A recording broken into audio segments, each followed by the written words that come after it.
You guys will find that you have passions, and having a passion is a gift. I think we all have passions, and you don't get to choose them. They pick you, but you have to be alert to them. You have to be looking for them. And when you find your passion, it's a fantastic gift for you because it gives you direction, it gives you purpose. You can have a job, or you can have a career, or you can have a calling. And the best thing is to have a calling. And if you find your passion, you'll have that, and all your work won't feel like work to you. Many kids and many grown-ups do figure out over time what their passions are. And sometimes we let I don't think it's that hard. I think what happens though sometimes is that we let our intellectual selves overrule those passions. And so that's what needs to be guarded against. My job, one of my jobs as the leader of Amazon, is to encourage people to be bold. And people love to focus on things that aren't yet working. And that's good, it's human nature. That kind of divine discontent can be very helpful. But it's incredibly hard to get people to take bold bets. And you need to encourage that. And if you're gonna take bold bets, they're gonna be experiments. And if they're experiments, you don't know ahead of time whether they're gonna work. Experiments are by their very nature prone to failure. But big successes, a few big successes, compensate for dozens and dozens of things that didn't work. So, bold bets, AWS, Kindle, Amazon Prime, our third-party seller business, all of those things are examples of bold bets that did work, and they pay for a lot of experiments. I've made billions of dollars of failures at Amazon.com, literally billions of dollars of failures.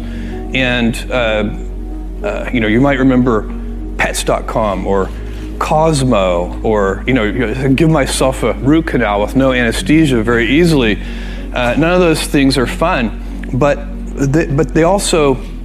they don't matter. What really matters is companies that don't continue to experiment, companies that don't embrace failure.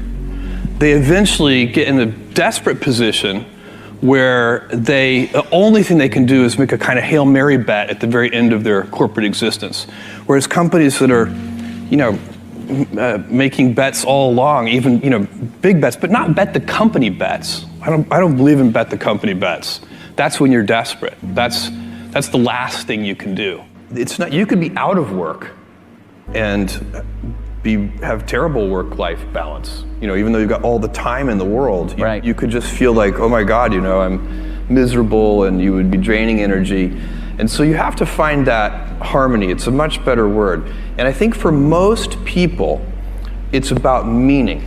People want to know that they're doing something interesting and useful. And for us, because of the challenges that we have chosen for ourselves, we get to work in the future, and it's super fun to work in the future for the right kind of person. You need to be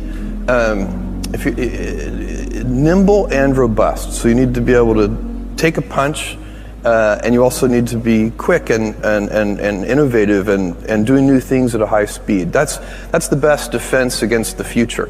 And you have to always be leaning into the future. If you're leaning away from the future is going to win every time. Never, ever, ever lean away from the future. We all have adversity in our lives. I doubt if you really, if you know somebody, any friend or anybody that you talk to, there's no lack of adversity. And by the way, that's good, because it's what teaches us how to get back up. You fall down, you get back up. It always happens. And you get certain gifts in life, and you want to take advantage of those. But I guess my advice on adversity and success would be to be proud not of your gifts, but of your hard work and your choices. So you may be the kinds of gifts you get in life. You might be really good at math. It might be really easy for you. That's a kind of gift. But practicing that math and taking it to the next step, that could be very challenging and hard, and take a lot of sweat. That's a choice. You can't really be proud of your gifts because they were given to you. You can be grateful for them and thankful for them. But your choices you choose to work hard. You choose to do hard things.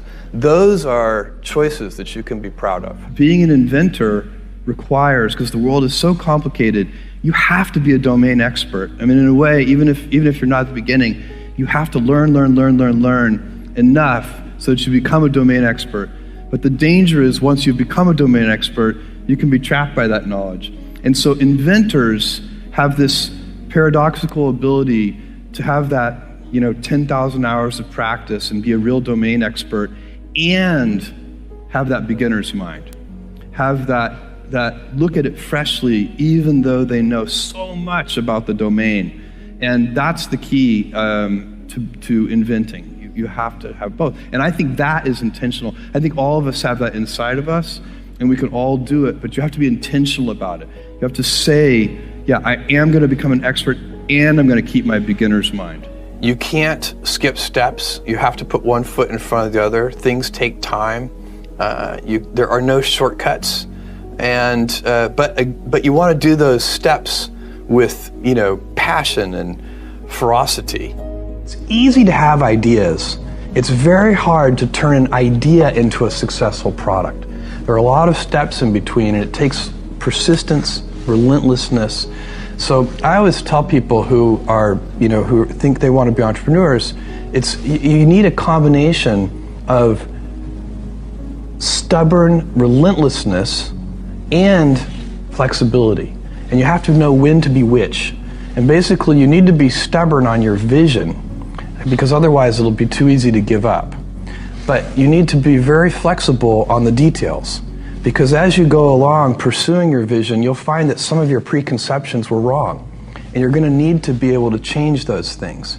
So I think taking an idea successfully all the way to the market and turning it into a real product that people care about and that really improves people's lives is a lot of hard work. Don't try to chase what is kind of the hot passion of the day. I think we actually saw this, I think you see it all over the place in many different contexts, but I think we saw it in the internet world quite a bit, where at the sort of peak of the sort of internet mania in say 1999, you found people who were very passionate about something. They kind of left that job and decided, I'm going to do something in the internet, because it's it was almost like the the 1849 gold rush in a way. I mean, you find that people, if you go back and study the history of the 1849 gold rush, you find that at that time everybody who was within shouting distance of California was they might have been a doctor, but they quit being a doctor and they started panning for gold, and that almost never works.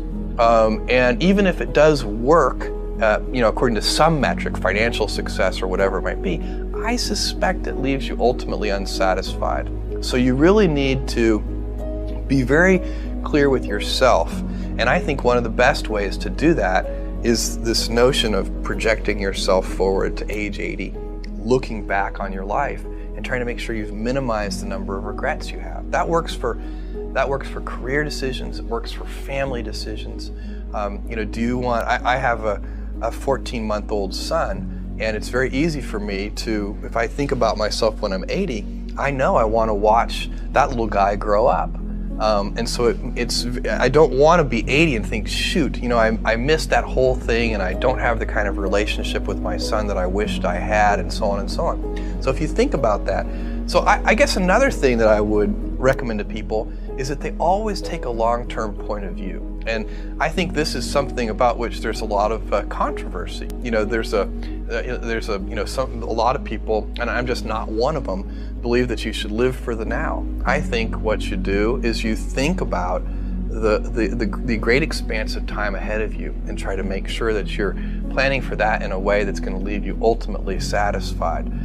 So this is the way it works for me. And I mean, everybody needs to find that for themselves. So I think there are a lot of paths to satisfaction, and you need to find one that works for you.